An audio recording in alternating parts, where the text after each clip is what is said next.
Guys, quick public service announcement. Panasonic's full-frame 47.3 megapixel S1R, arguably the most completely thought-out, photography-centric, full-frame mirrorless hybrid camera on the market, second only to the Leica SL2, its cousin, for build quality, and still selling new for $3,700 right now on B&H and Adorama and Amazon, is, as I'm recording this, available refurbished at B&H for less than $1,900.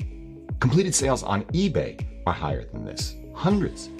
We're talking basically half the price of a factory fresh and sealed S1R if you're willing to put up with virtually nothing. About half the price of a factory fresh Sony A7R Mark IV. 3/4 the price of a factory sealed Sony A7R Mark III. This is Nikon Z6 territory. Never mind $350 under the price of a refurbished Nikon Z7. Sony A7 III territory. $150 less than a Micro Four Thirds GH5S. And less than 1/3 the price of a brand new Leica SL2, which I happen to have here. On the flip side, you can say that right now it's just $550 more than a Micro Four Thirds Panasonic GH5 or APS-C Fujifilm X-T3. $650 more than the APS-C Sony 6600 or 1-inch censored Sony RX100 Mark VII. The questions are 1, why, and 2, do the answers matter to you?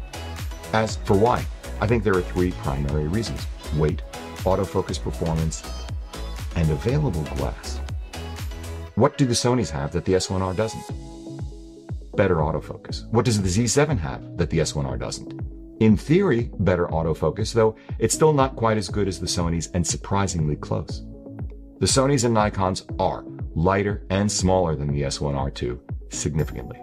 Still, I suspect that there are many of us who place a higher priority on the S1R's superior build, Ergo's IBIS flippy screen, menu, touch interface, video recording capabilities, and functions really too numerous to get into here than we do on 10/10ths autofocus performance. Some of us won't mind the weight and, in fact, may appreciate it. And as a practical matter, while Sony autofocus superiority is absolute and meaningful for sports, wildlife, and low-light event work, it is not nearly as meaningful for general photography and video, not meaningful at all for narrative filmmaking where autofocus is rarely used. The S1 twins smoke the Sonys and the Nikon Zs in just about every other way except for the glass. And this is so interesting because while the S1 twins now have available to them many excellent and keenly priced Sigma Art lenses in native L mount, Panasonic's own outstanding S Pro 50mm 1.4, now accompanied by what I assume to be confirmed once I've gone hands-on with them, equally excellent 16-35-4, 24-72.8, and 70-200-4, and Leica's astounding, though eye-wateringly priced SL lens lines of primes and zoom. Nikon has managed to release a set of optically killer and keenly priced f1.8 primes from 24mm to 85 that are smaller, lighter, and priced either the same or less.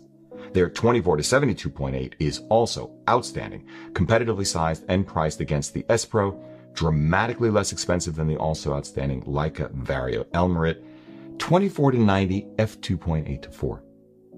More importantly, I think, is that Sony has had enough of a head start to build an incredible, credit where credit is due, and incredibly complete range of primes and zooms that simply dwarfs that of the new to full-frame mirrorless players, and at least when it comes to primes, make them smaller and lighter.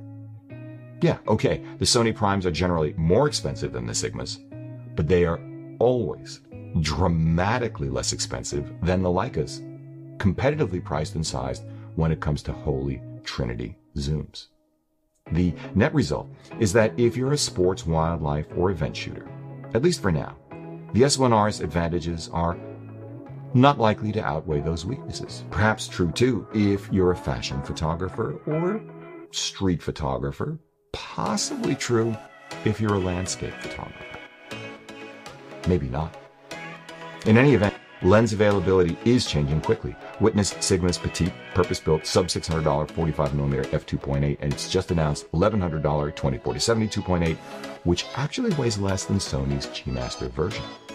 The S1R's autofocus will continue to improve through firmware updates, though it is the best focusing Panasonic camera I've seen, perfectly adequate to our needs. Though you can argue that until Panasonic embraces and integrates phase detect AF points into its current system, it will never quite achieve what the Sonys can do, and I'd agree. But with this acknowledged, it is already the case. As I just said, for what we do, literally 99% of the time, it doesn't matter. And we do have our A6400 for those times when it does. To sum it up, if you're thinking about acquiring a high megapixel full frame camera, especially if you're not regularly shooting sports, wildlife, events, or low light, if you value class-leading IBIS, EVF, build quality, ergos, and touch interface, insist upon internal 10-bit 4K recording up to 24p, 8-bit 420 UHD up to 60p, appreciate the myriad small details that Panasonic has sweated over for the S1 series, appreciate the number of lenses you can use via adapter, or if you're eyeing Leica SL glass, I think you need to very quickly assess what you actually need and act now if the S1R fits the bill. I can't imagine these will be around much longer. And, yeah, of course, it's what I've recorded this on, with the Sigma 45 2.8 wide open face detect autofocus.